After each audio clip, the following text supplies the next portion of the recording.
Giro Producciones presenta Informativo de Cultura y Desarrollo Local. Hoy presentamos Orquesta Filarmónica del Litoral.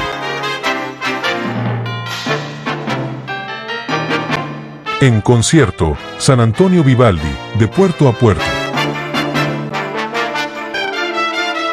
Desde el Centro Cultural de San Antonio.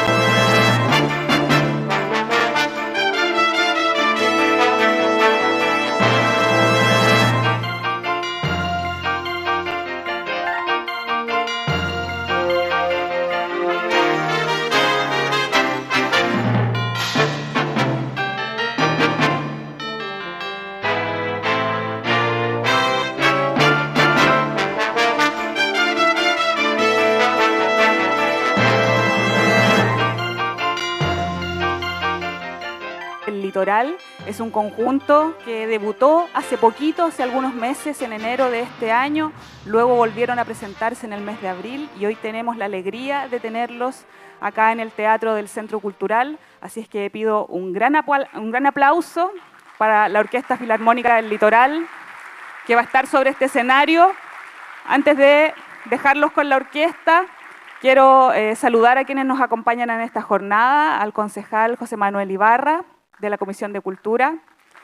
Saludar también al encargado del Centro Cultural, Fernando Núñez. Agradecer la presencia de Cristian Valenzuela, gerente de Puerto Panul, empresa asociada a la Corporación Municipal de la Cultura y las Artes de San Antonio. Y saludar al querido pintor Hugo Jorquera, que nos acompaña esta noche. A los demás artistas, comunidad, amigos, vecinos, vecinas que nos acompañan hoy día. Sin más, dirigidos por el maestro Eric Romero, dejo con ustedes a la Orquesta Filarmónica del Litoral.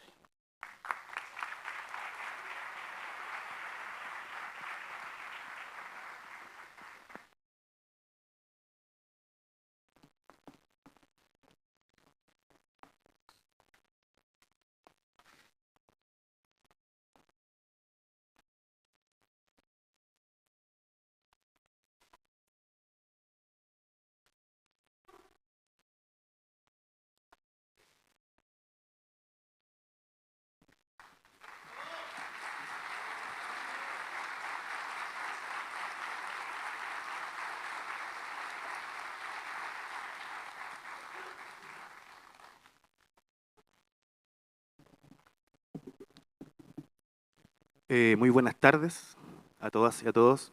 Estamos muy honrados de su presencia acá. Muy felices de esta oportunidad. Para el poco tiempo que llevamos como agrupación, es un verdadero hito, muy importantísimo para nosotros, dar este concierto para toda la comunidad. Somos la naciente Orquesta Filarmónica del Litoral. Pretendemos ser la primera agrupación profesional de la provincia. Y para eso estamos trabajando arduamente desde enero de este año. Y bueno, ahora van a ver el resultado que hemos obtenido en estos cortos meses que llevamos. En este concierto van a presenciar la orquesta de cuerdas de la Orquesta Filarmónica, es decir, la sección de la familia de las cuerdas frotadas.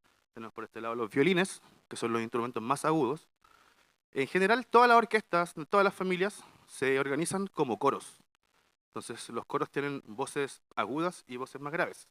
Tradicionalmente eran las voces femeninas y las voces masculinas, que tenemos los sopranos, las sopranos, primeros violines, las contraalto, tenemos a los segundos violines por allá, los tenores, que vendría a ser la viola y los violonchelos, y el contrabajo, tenemos ahí a Camila, y en este caso también tenemos la cuerda percutida, que es el piano, que es la versión actual del instrumento que se tocaba en la época barroca, que es el periodo que vamos a interpretar a continuación.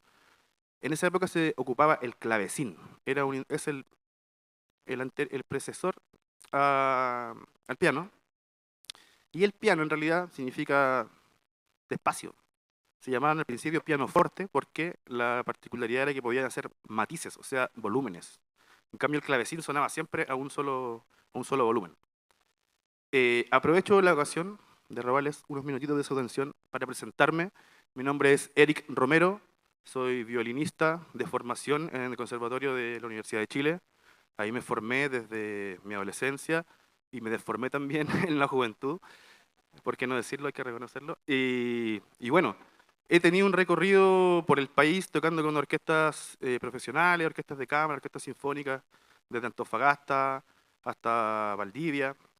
He hecho clases desde Chiloé, en Concepción, y justamente llegué acá a la zona el año 2021, post pandemia, luego de ser parte de la Orquesta Sinfónica de Concepción. Llego acá a Cartagena, donde me radico desde el 2021 hasta la fecha, y estoy inmensamente agradecido de la comunidad sanantonina por, por esto que se está logrando. Es un espacio que creemos que es significativo, tanto para la juventud como para gente no tan joven ya como yo, y estamos abriendo espacio que no existía, que es la Orquesta Profesional del Litoral. En esta oportunidad, el programa que ustedes van a escuchar, bueno, en realidad les hago la pregunta de nuevo. ¿Alguna vez han estado en un concierto de música clásica? Escucho unos no, unos sí por ahí. ¿Qué se dice normalmente de un concierto de música clásica? Que puede ser muy serio, ¿verdad? O tal vez puede ser aburrido. Hasta yo en mi adolescencia terminaba dormido con una sinfonía de Mahler o de Shostakovich, pero no porque no sea interesante, sino por las sensaciones que produce a veces, tanto el éxtasis que uno llega hasta quedar profundamente dormido. En este caso, vamos a iniciar con Antonio Vivaldi, que es un maestro, un ícono del periodo barroco. ¿Ya? Un poco de contexto. En el periodo barroco obviamente todavía no había luz, no había tecnología, no habían fábricas, no había sistema de alcantarillado, sistema de salud muy precario. Entonces, todo esto pasaba en Venecia en esas circunstancias.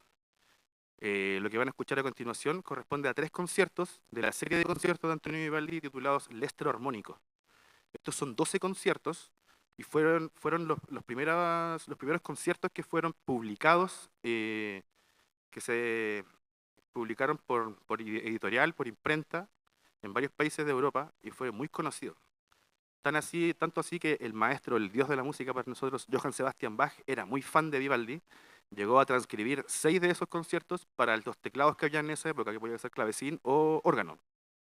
Así que del Lestro Armónico les vamos a presentar 3 conciertos. En primer lugar, el concierto de Sol Mayor, que es el concierto número 3. Después el concierto número 6 en La menor. Y para terminar esta primera parte, el concierto número 8, que es un concierto para 2 violines solistas. En esta época todavía no existía propiamente tal la orquesta sinfónica. Entonces, la dinámica de la orquesta es un poco distinta. A veces hay solistas adelante, a veces no hay solistas, a veces hay más de un solista, a veces era un grupo de solistas más orquesta acompañante, que serían los solis y el ripieno en italiano. Así que, para no estirar más la cosa, les dejo con el concierto número 3 en Sol Mayor. A todo esto son conciertos muy conocidos, muy famosos, porque se tocan por los estudiantes en cuarto y quinto año básico de conservatorio. Así que, sin más que decir, los dejo con Antonio Vivaldi. Comenzamos el viaje.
Un pequeño detalle. Siéntanse libres de expresarse, aplaudir cuando quieran, porque se supone que en los conciertos de música clásica se aplaude al final de la obra completa. En este caso, estos conciertos tienen 3 movimientos.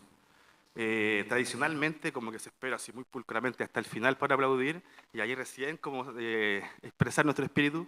Aquí queremos acabar con esa tradición porque no somos ni europeos ni pretendemos serlo, así que aplaudan cuando quieran.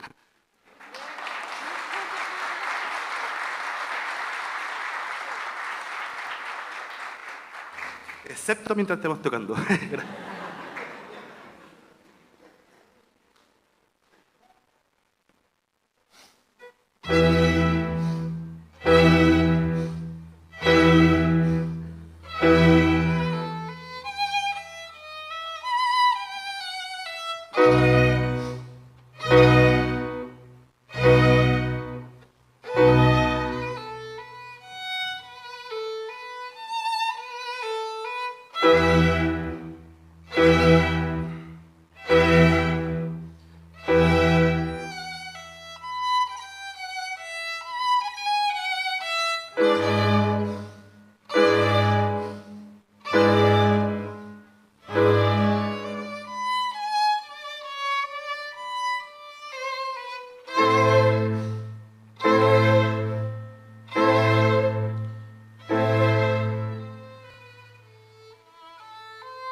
Muchísimas gracias.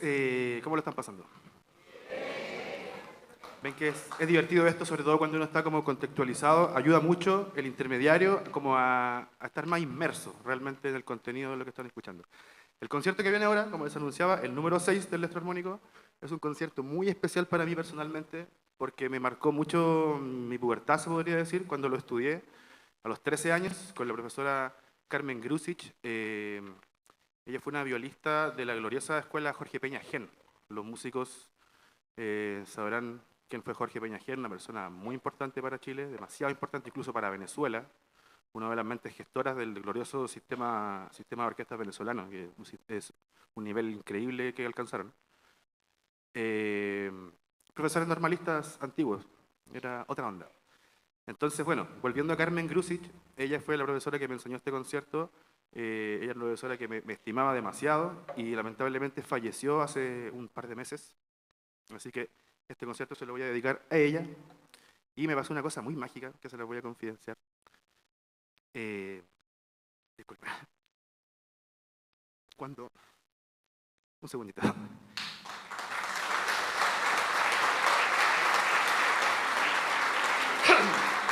Bueno, los artistas somos personas muy sensibles, ustedes comprenderán. Cuando comencé a retomar este concierto, que lo estudié con este mismo violín, que lo tenía roto hace varios años, emanó un aroma del perfume que usaba ella.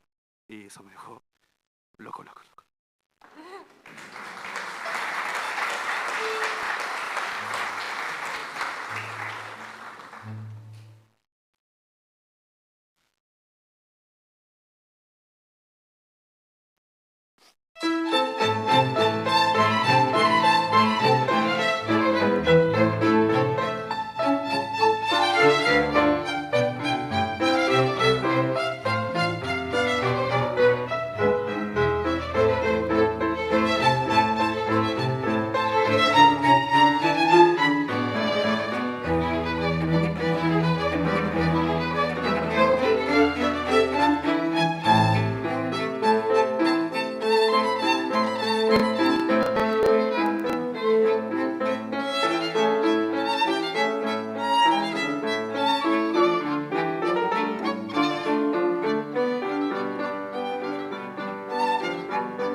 Disculpen por eso, cosas que pueden pasar.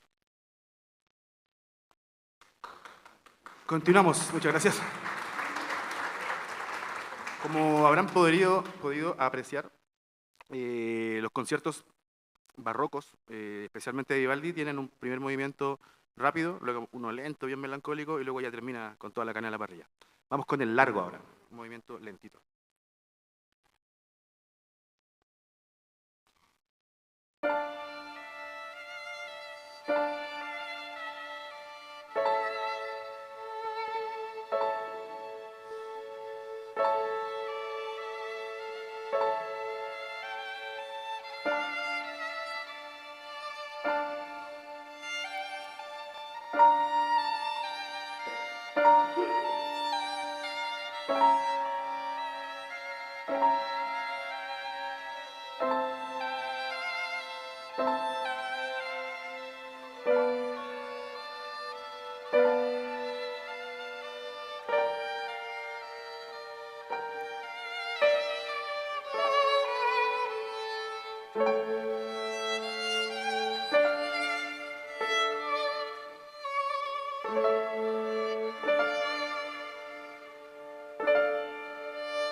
Muchísimas gracias. Y a continuación tenemos un momento bien especial.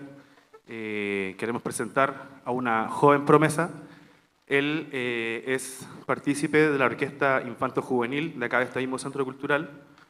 Es una orquesta con financiamiento municipal, donde hay maestros de altísimo nivel, como es su director, el señor Pablo Carrasco, con quien creo que se ha criado prácticamente mi amigo acá. Él es el maestro Tomás Espinosa, de Santo Domingo.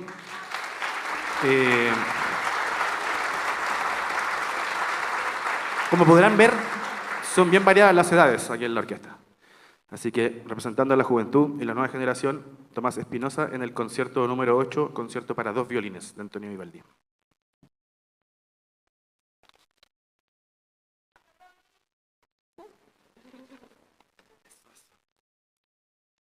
Gracias por el ánimo. Sirve. Vamos, Tommy.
Como verán, me cuesta menos hacer la cama que ordenar las partituras, cuando la hago.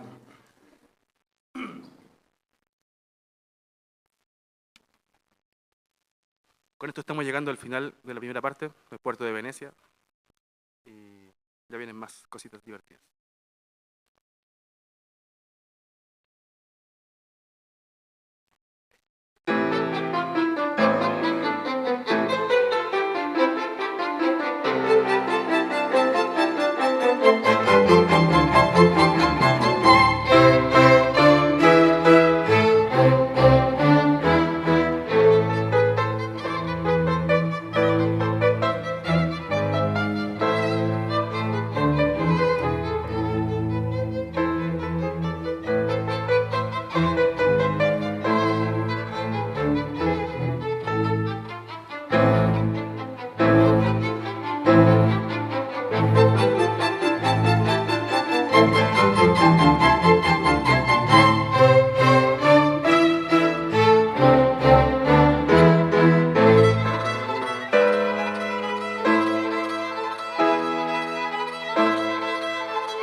Muchísimas gracias, muy amable. Los invitamos a una brevísima pausa de 10 minutos exactos para hacer algunos ajustes técnicos y ya volvemos. Muchísimas gracias.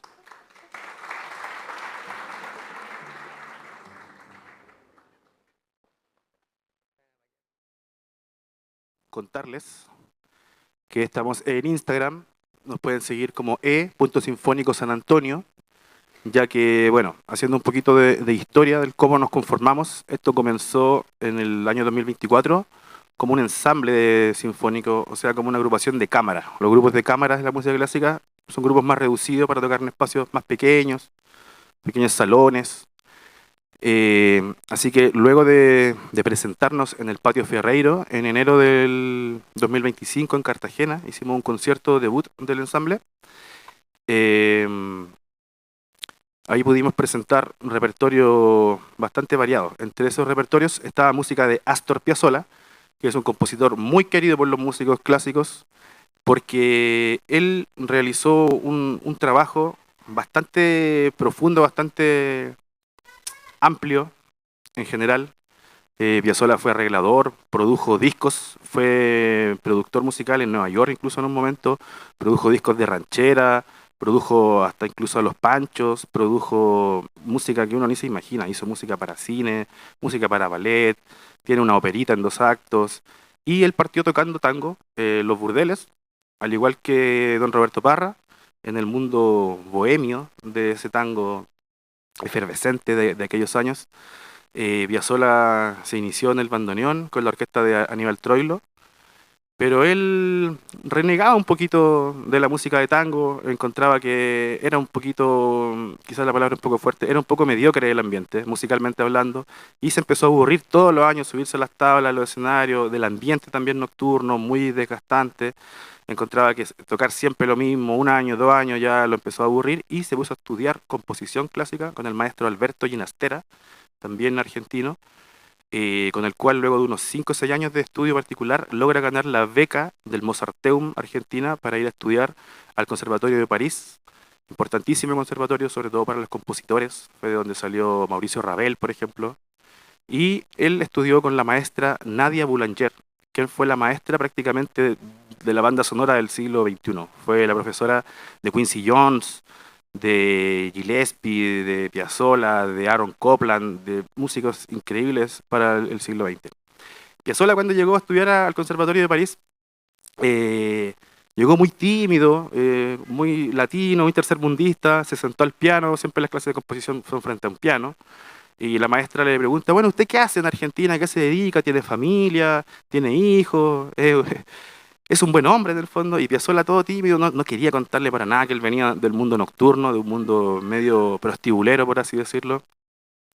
Entonces no quería contarle para nada que él tocaba el bandoneón y que era músico de tango. Hasta que se atrevió un día, porque la profesora le decía, mire, en esta partitura encuentro todo bien, aquí suena como Shostakovich, aquí suena como Mahler, esto parece Beethoven, pero ¿dónde está Piazzolla? ¿Qué hace Piazzolla? Y hasta que, bueno, se abrió y le dijo, mire maestra, yo con mucha vergüenza voy a contar que yo en realidad soy bandoneonista, soy músico de tango. Y le dijo, ¿bandoneón? Ese es el único instrumento que Paul Hindemith no sabe tocar. Era un maestro que tocaba todos los instrumentos de la orquesta. Y solamente por ese detalle lo amó a Piazzolla, le dijo, siga este camino, este es su camino y con esto va a llegar lejos. Gracias a ese consejo, Piazzolla fue Piazzolla.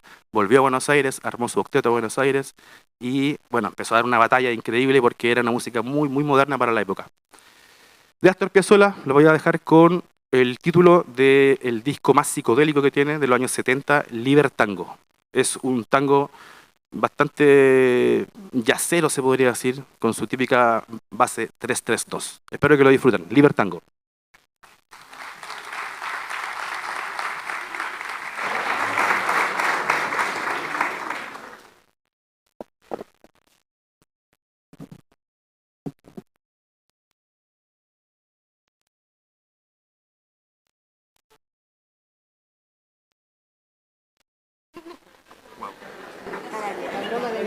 Vaya sorpresa, no estaba en el libreto. Aplauso para la maestra, por favor.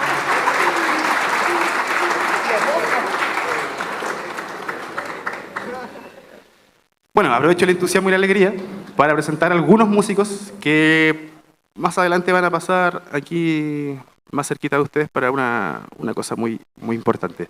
En el piano, la maestra que acaba de llegar, Angélica Camacho.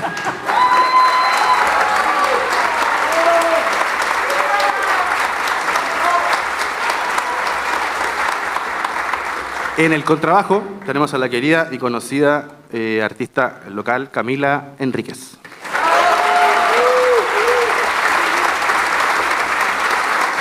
En los chelos tenemos a nuestra queridísima y con su bella energía que todo nos apacigua. Ella es Norma Jaramillo.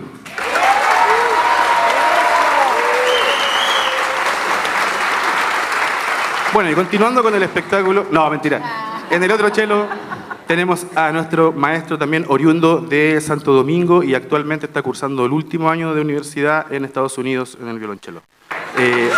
Andrés Donoso. Y dejamos al resto de la orquesta para después.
Muchísimas gracias.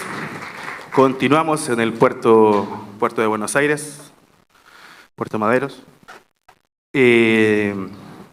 La vida de Piazzolla en general fue bastante mágica, tuvo bastante de fábula. La infancia que él tuvo, bueno, nace en Mar del Plata, en Argentina, pero muy pequeño, a eso de los 8 o 9 años, se van como inmigrantes a probar suerte a Nueva York, familia italiana, llegan al barrio italiano de Nueva York, a la pequeña Italia, en donde pasan unos años de bastante pellejería, como se dice en buen chileno, teniendo que dividir el jabón hasta en 3 para poder hacerlo rendir. En esos años, el padre de Piazzolla, a quien después los hijos de Piazzolla le llamaban nonino, que es abuelo, abuelito en italiano, el padre le compra un bandoneón, que lo encuentra en una vitrina por ahí.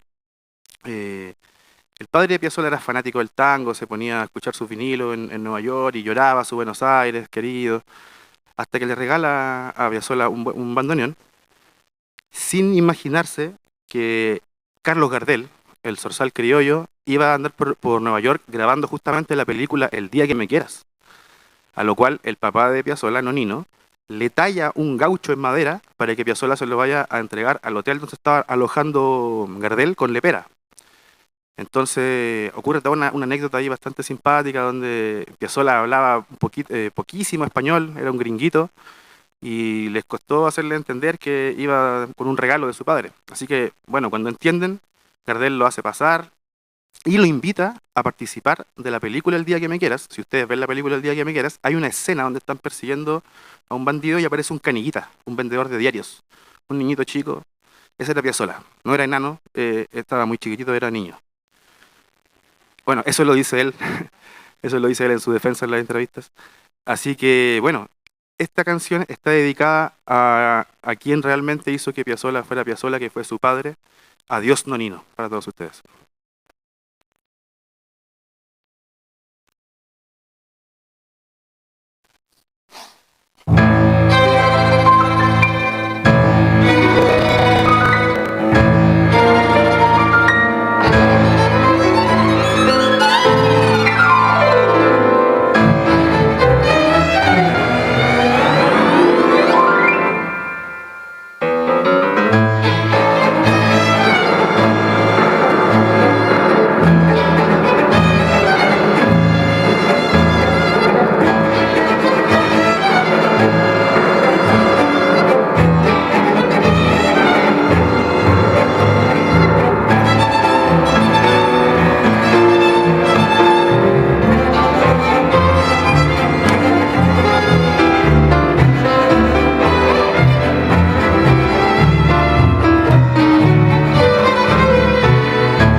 Muchísimas gracias.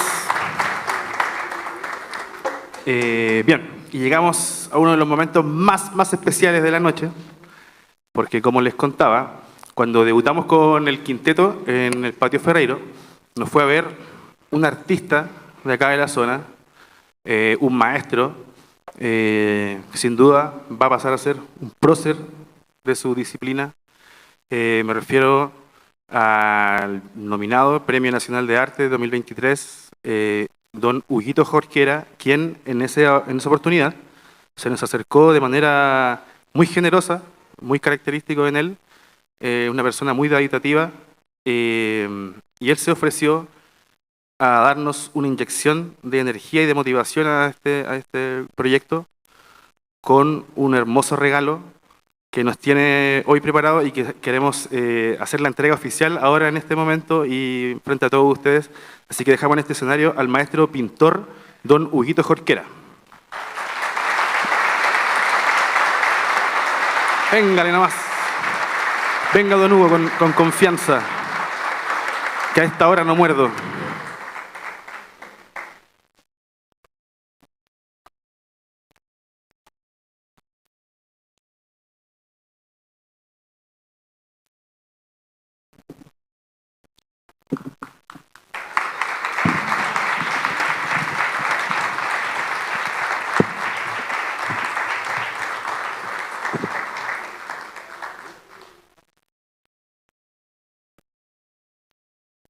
Les presento a mi gran amigo, el maestro Hugo Jorquera.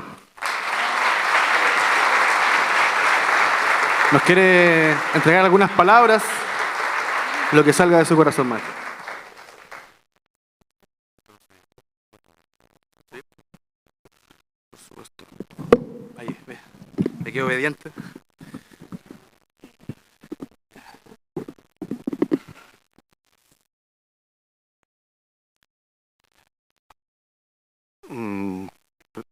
Primero que nada, quisiera hacer un saludo cordial, afectivo,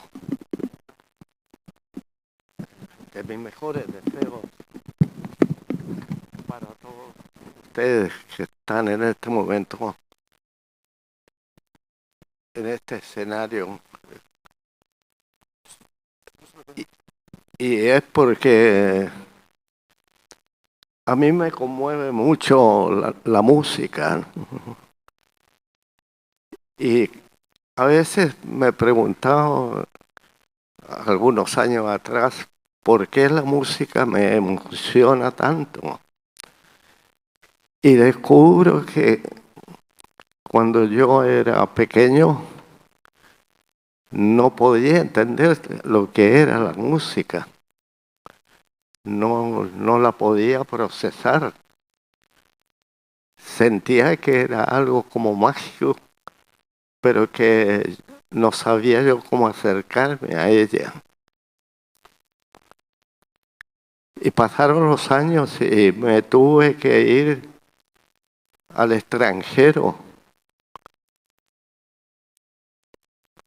Y en ese lugar, Venezuela era el país al que fui.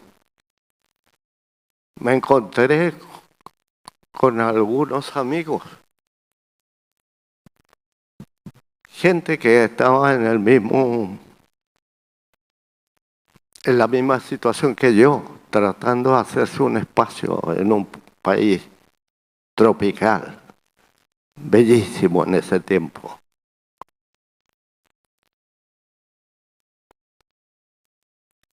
Un amigo fue muy especial, porque alguna vez hablando de muchas cosas íntimas en su casa, se enteró de que yo no había escuchado nunca música.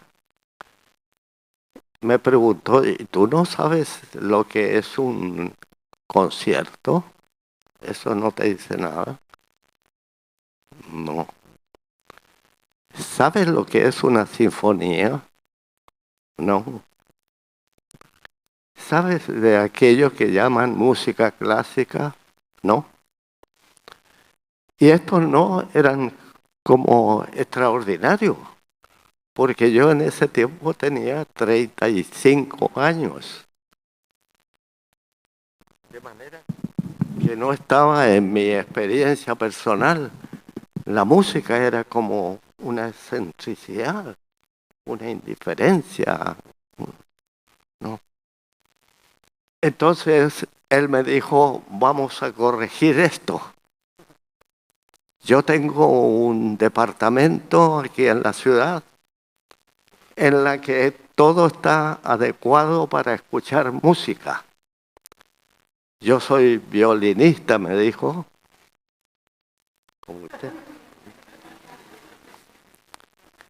Violinista. Y creo que podría con mucho gusto enseñarle a conocer ese universo, ese mundo de la música. Me di cuenta en ese momento de que tenía una oportunidad de aprender un lenguaje o a interpretar un lenguaje maravilloso. Y me decidí a aceptar el ofrecimiento. Tú puedes aprender a apreciar la música, me dijo, escuchándola. Y yo te puedo enseñar todo lo que tú quieras y el tiempo que quieras. Estuvimos 2 años en eso. Yo era una persona que estaba muy atento a estas sugestiones que da la vida fuera en sitios lejanos, exóticos. Y en esa situación fue un alumno que se dejó subyugar por este maestro. Y él me preguntó si alguna vez había tenido clase yo de música en la escuela, en el liceo. Me acordaba yo de mi profesor Agüero, así era el apellido. Y él siempre hablaba de cosas que me parecían lejanas porque no sabía lo que significaban. Pero nunca lo olvidé porque una vez me dijo que existían en la música las orquestas sinfónicas y que él necesitaba, como yo era bueno para el dibujo, que yo le dibujara los instrumentos de una orquesta sinfónica. Y a partir de ese momento me propuse darle satisfacción a mi profesor, pues era profesor en el liceo. Y empecé a hacer los dibujos. Nunca me hubiera imaginado que una orquesta sinfónica tenía tantos intérpretes, tantos instrumentos. Por lo tanto, ese trabajo que él gentilmente me pedía que hiciera yo, empezó a excederme, porque eran muchos. Entonces tenía que dibujar todos los instrumentos en su número. Y si los violines eran 6 violines.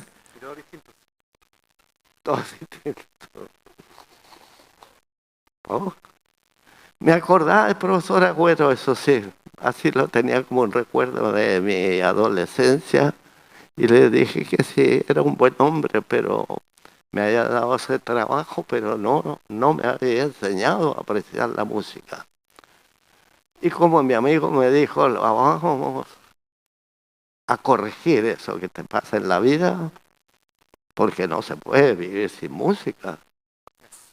Entonces me dijo, vamos a estar tú y yo solamente, y vas a ver que vamos a hacer un paseo juntos por ese territorio maravilloso, mágico, que era la música. Así fue.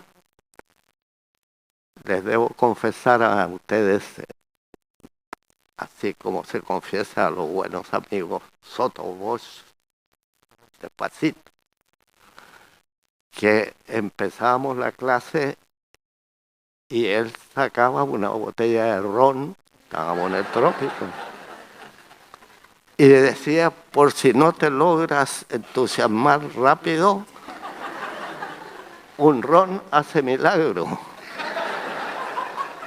Todavía conozco que el pampero de ese tiempo sigue haciendo milagros.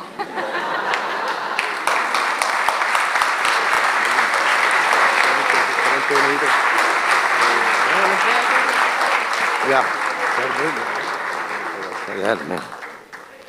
Bueno, y así pasó el tiempo. Murió este amigo y siempre lo tengo en mi pensamiento.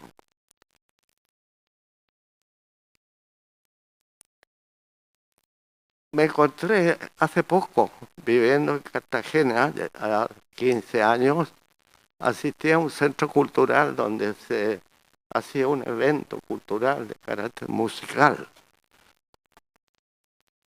con Eric, este maestro maravilloso.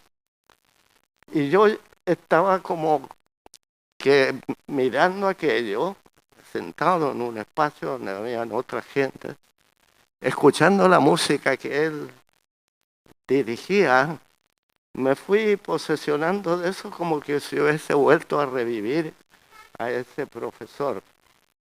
Solo que Eric no tenía ron.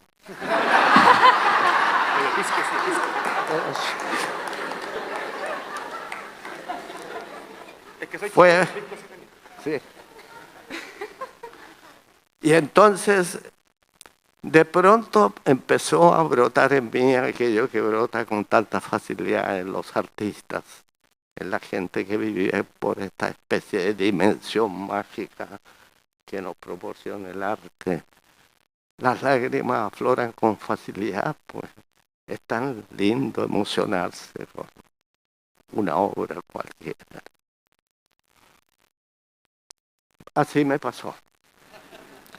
Me puse a llorar. Callado, bien prudente, sin grandes alaridos de emoción. Y escuché esa música y las explicaciones que daba el maestro y me emocionó mucho cuando él relató un poco este camino de la música que está preñado de necesidades y que es tan importante como lenguaje. Entonces me invadió la sensación de que yo podía contribuir en una mínima medida a ayudar a Eric. Y cuando terminó todo esto, me fui con la misma emoción ya, todavía echando unos lagrimones, y le conté brevemente esto mismo a Eric. Y le dije que yo quería hacerle un regalo de lo que yo podía hacer, lo que yo sé hacer, y le ofrecía regalarle un cuadro tal como yo había visto ese ensamble ahí tocando, y yo ahí haciéndome el cucho, como diría el francés, para que no me notara mucha gente los escandalosos lagrimones que me estaba tirando. Fui y a Eric le expliqué lo que era.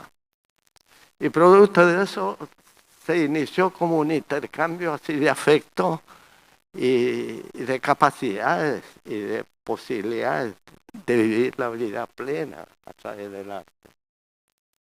Lo invité a mi casa y es como que empecé a sentir que tenía un amigo, además, que me podía enseñar más música. Empecé el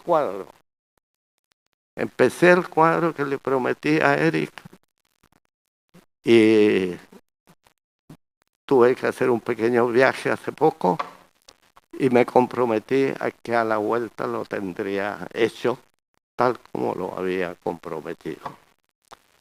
Quedó un cuadro digno. Podría emplear una palabra más elocuente, decir maravilloso. Pero...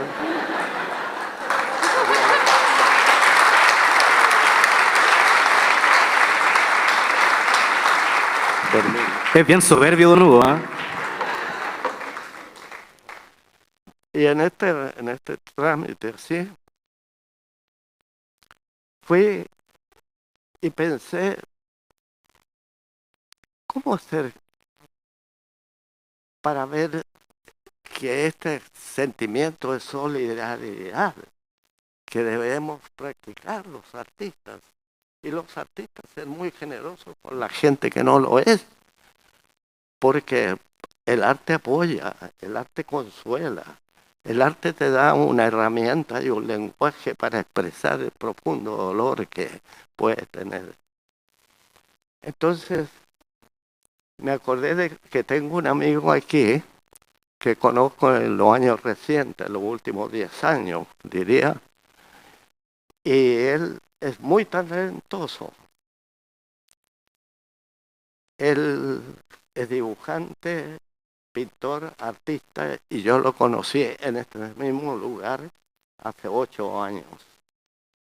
Entonces le dije, mira, los artistas tradicionalmente han trabajado, a partir del Renacimiento, por lo menos que yo sepa, han trabajado con un ayudante, alguien que le colabora en su trabajo creativo.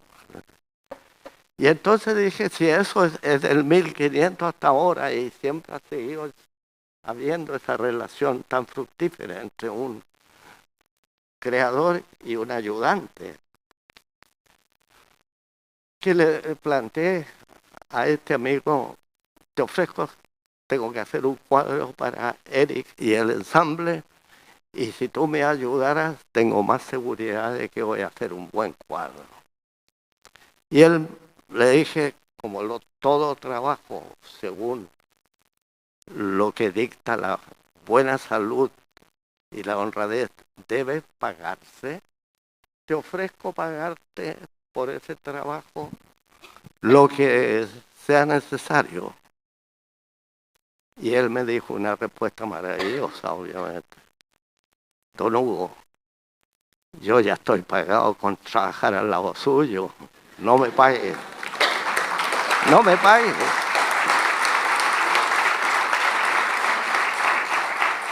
Y así iniciamos una cosa muy linda, de hermanos, ¿cierto? De gente que camina, transita por el mundo orientándose de una manera con un norte que lo da el arte. Y hemos trabajado intensamente. Se lo dije a Eric el otro día cuando estuvo en casa, de que estaba trabajando con este amigo. Yo no lo oculté. No estoy tratando de... Simplemente reconozco que entre los dos podíamos hacer algo mejor que uno solo. Eso habla de que los artistas, cuando solidarizamos entre nosotros, podemos hacer maravillas para mejorar la vida humana, esa vida de todos los días. Termino.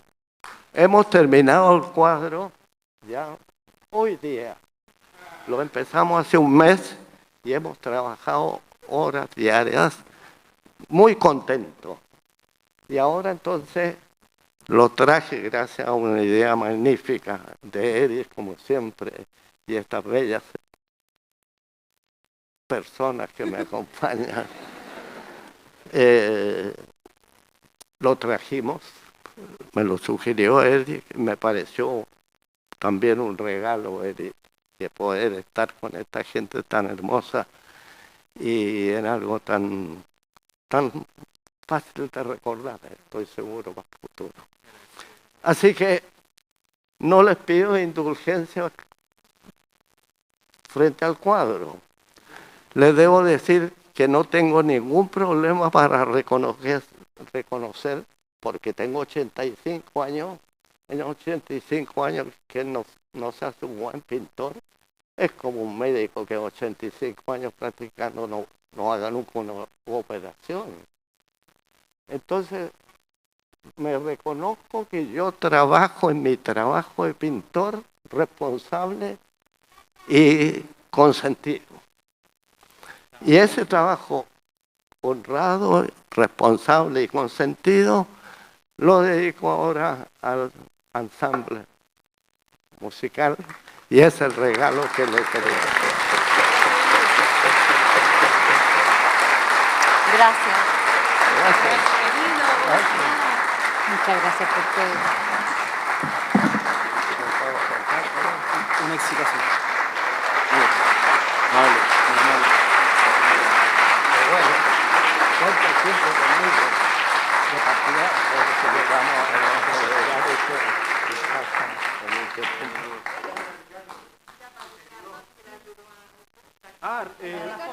El asistente, sí.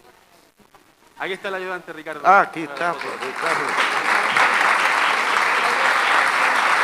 Ah.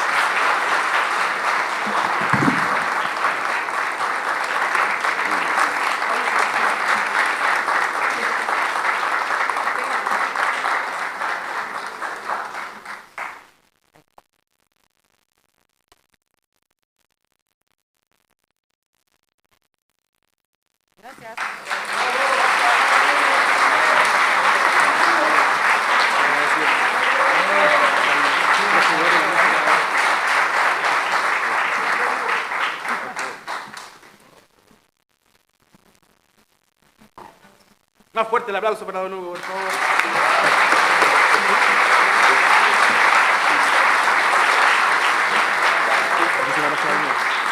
¿Lo ayudas?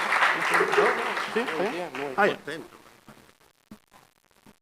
Si quiere se queda a bailar un Charleston ahora. Bien, y seguimos la última parada de este viaje.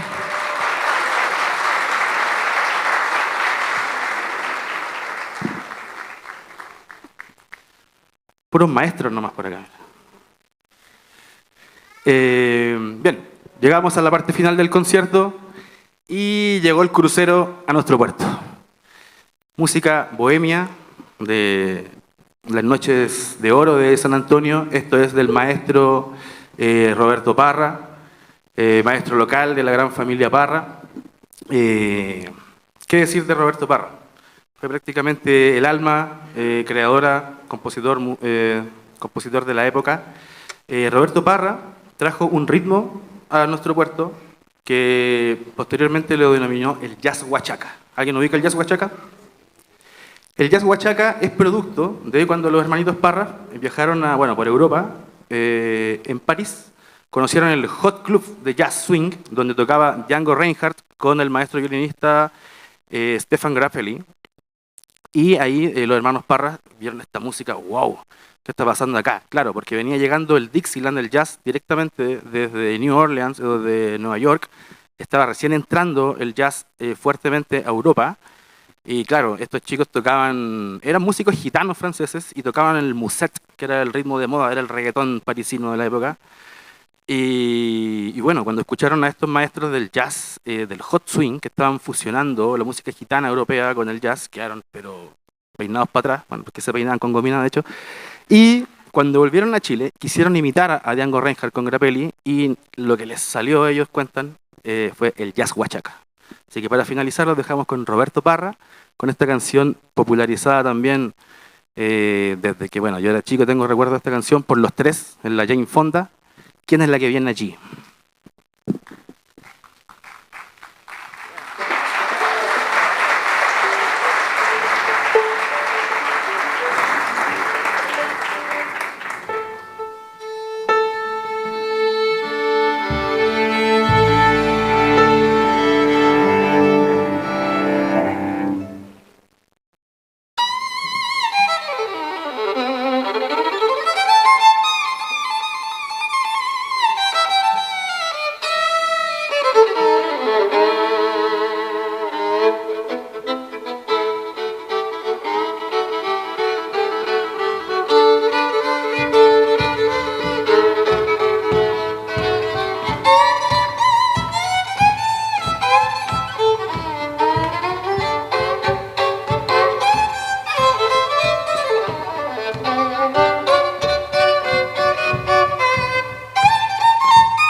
Muchísimas gracias.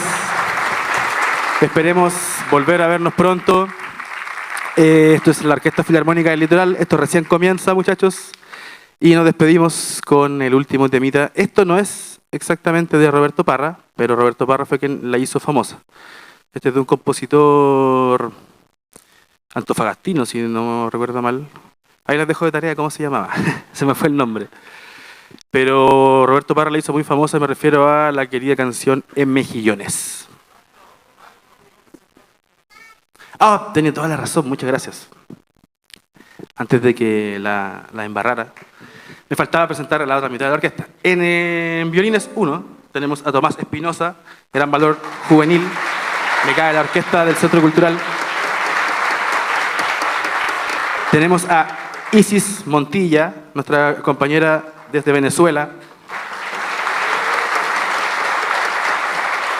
Su compañera de atril, ella es Daniela Ramírez, también es de Santo Domingo.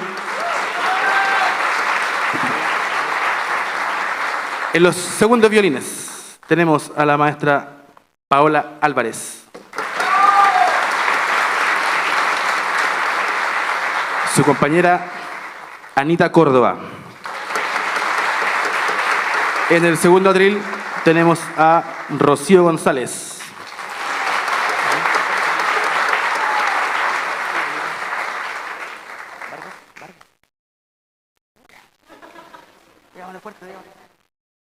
Díganlo fuerte si ya cacharon que no me sabía.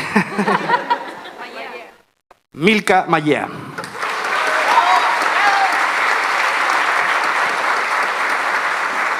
Querida comunidad de San Antonio, con esto nos despedimos.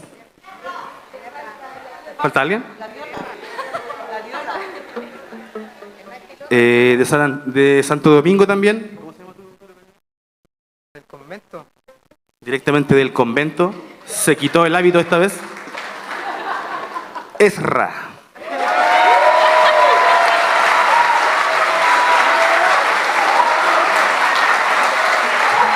El más estiloso de la orquesta. Ahora sí nos despedimos y posteriormente a esta canción los dejamos con nuestro videoclip grabado en el Patio Ferreiro titulado Óxido Porteño. Así que con ustedes ahora les va En Mejillones.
Un fuerte aplauso. No sé si se escucha, ahora sí se escucha. Que se escuche fuerte ese aplauso para la Orquesta Filarmónica del Litoral, dirigida por el maestro Eric Romero. Qué bonita recepción les estamos dando acá en su debut en el Centro Cultural San Antonio. Estamos súper contentos de haberlos tenido con nosotros.